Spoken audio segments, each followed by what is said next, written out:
جو لوگ قربانی کرنے سے محروم ہو گئے یا جن کے پاس استطاعت نہیں تھی قربانی کرنے کی، تو وہ قربانی کا اجر و ثواب کیسے حاصل کر سکتے ہیں؟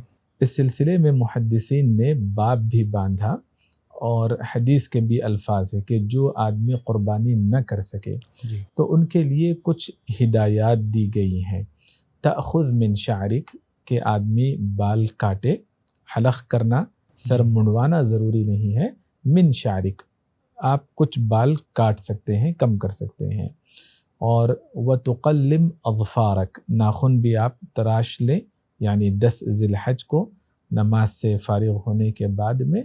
اور حدیث میں مزید الفاظ یہ ملتے ہیں وتقص من شاربک، کہ آپ اپنی مونچھیں بھی کم کر لیں، اور وتحلق عانتک اپنی شرمگاہ کے اطراف زیر ناف جو بال ہوتے ہیں وہ نکال دیں، فتلک تمام اضحیتک عند اللہ، تو آپ کو مکمل قربانی کرنے کا اللہ کے یہاں اجر ملے گا۔ اس حدیث کی سند میں ایک راوی ہے عیسیٰ بن ہلال الصدفی۔ اس راوی کی وجہ سے کچھ اہل علم نے اس پر کلام کیا، لیکن اس مضمون کی مفہوم کی جتنی روایتیں ملتی ہیں ان کے پیش نظر بہت سارے محدثین نے، متقدمین نے اس حدیث کو صحیح قرار دیا ہے۔ امام ذہبی نے، امام ابن حجر نے، اس سے پہلے امام ابن حبان نے، امام حاکم نے، امام عبدالحق الاشبیلی نے، بہت سارے محدثین نے صحیح قرار دیا، کچھ اہل علم نے حسن قرار دیا، کچھ اہل علم نے جید قرار دیا، کچھ اہل علم نے اس حدیث کے روات کی توثیق کی۔ خلاصہ یہ نکلا کہ متفقہ طور پر یہ روایت ضعیف نہیں، بلکہ اکثر علماء کی اکثریت نے اس روایت کو معتبر قرار دیا ہے، واللہ اعلم۔ تو اس اعتبار سے وہ لوگ اجر میں شریک ہو جائیں گے انشاءاللہ۔ تو ان کے لیے کیا یہ حکم ہوگا کہ جیسے ہی ذی الحجہ کا چاند نظر آئے تو وہ بال اور ناخن نہ کاٹیں؟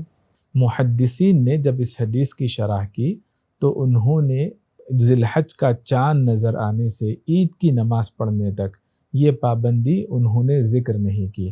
اس پابندی کے بغیر صرف ان کے پاس گنجائش نہیں تھی تو وہ اس پابندی کے بغیر اپنی نماز پڑھیں گے اور نماز کے بعد میں یہ کام انجام دیں گے تو انشاءاللہ ان کو اجر مل جائے گا۔ جو افراد صاحب حیثیت ہے ان کے لیے جو پابندیاں ہیں، بال نہ کاٹے، ناخن نہ تراشے، جلد نہ کاٹے یا جلد نہ توڑے جو سوکھی جلد ہوتی ہے، تو وہ پابندیاں ان افراد کے لیے جو غیر مستطیع افراد ہیں ان کے لیے وہ پابندیاں نہیں، واللہ اعلم۔ مرسی ٹی وی کے مزید ویڈیوز کے لیے ہمارے چینل کو سبسکرائب کریں اور بیل آئیکن کو ضرور دبائیں۔ جزاک اللہ خیرا۔ مرسی ٹی وی، پیغام رحمت۔